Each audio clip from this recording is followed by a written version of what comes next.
Have you ever been sorting through some secondhand Lego and realized you have no idea where it's been? Or even worse, you can feel or maybe even see some grime on the pieces. Or maybe it's not even secondhand, maybe it's just your own bricks. Chances are they've been sitting around for a while and probably have collected a bunch of dust. In this video, I'll show you why cleaning your Lego is so important, how to do it safely, which pieces to avoid washing, and tips to keep the bricks looking as good as new. Last summer, I decided to go ahead and revamp my whole collection and wash it all.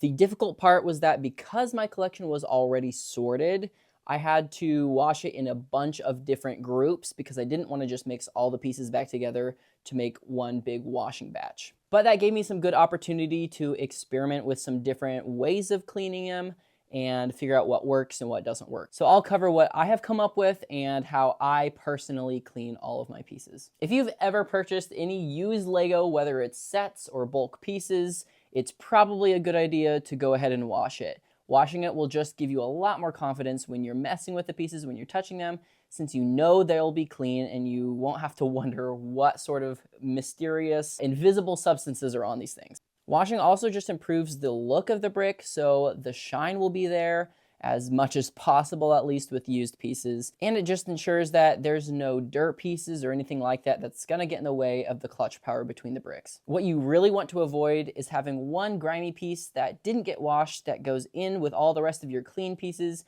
and that grime starts to spread as the pieces touch in the bin. But here's the tools you're gonna need. We're gonna use this gentle dish soap, some toothbrushes, and then just a couple of these mesh laundry bags, which are meant for delicates. I actually have two different sizes of them. The smaller one I actually use for larger pieces since the holes are a little bit larger, and so we don't want small pieces falling out of them. And then this one I use for anything that has small pieces in it, just because the holes are smaller. And then last thing, we're just gonna need some towels. So we're almost ready to go ahead and just put the parts in the mesh bags to clean, but before we do that, the last step, we just want to make sure to go through, sift through all the parts, and take any pre-assembled, pre-built little builds like this apart, because it's going to be really hard for all the pieces to get clean when they're all stuck together. So we just want to sift through and take everything apart. And while we're doing this, there's some pieces that we definitely will want to make sure to pull out, just because they'll get ruined if they do get washed. There are some pieces we need to make sure we pull out because water could ruin them. Cloth pieces like sails, capes, etc. we definitely want to pull out. Electrical components like motors, stickered elements you may choose to not wash if you want, just because it could damage the stickers, but I personally just throw my stickered elements in with the rest. So now that everything has been taken apart, at least as much as I could find, it's good to go ahead and get added to the bag. So we're going to go ahead and do that.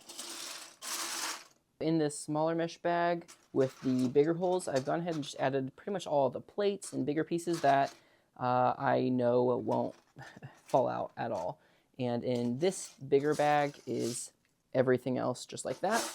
And then I did keep out a few of these kind of larger parts that really don't need to be in a bag at all. They can just be in the tub by themselves. So those are just going to accompany these two bags.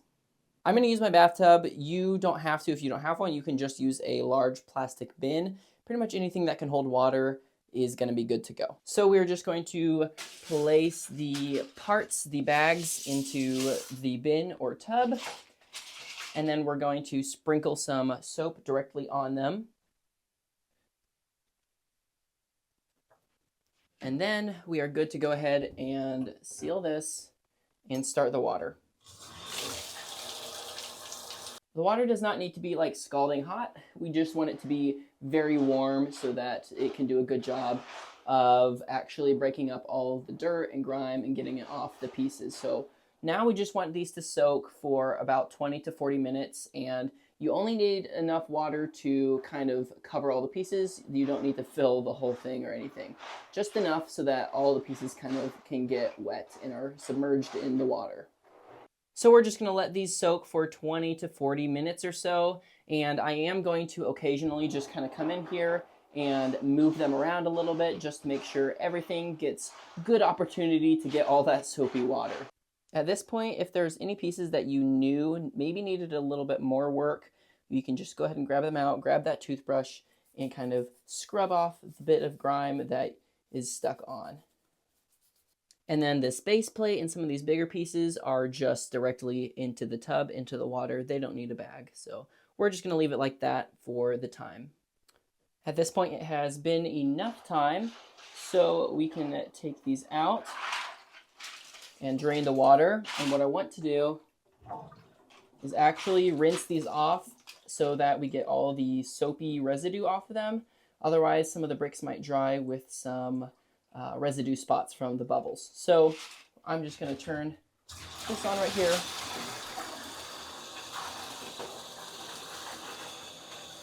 And just give it a good rinse so that now when it dries, hopefully it will have not so many bubble residue stuck on the bricks. So we're just gonna let this drip dry for a second, and then we're gonna go ahead and carry it to our towel spot where we will dump it out and lay it out so it can finish drying. I have this spot with a couple towels laid out where I'm just gonna dump all of these out and spread them out so that they can dry.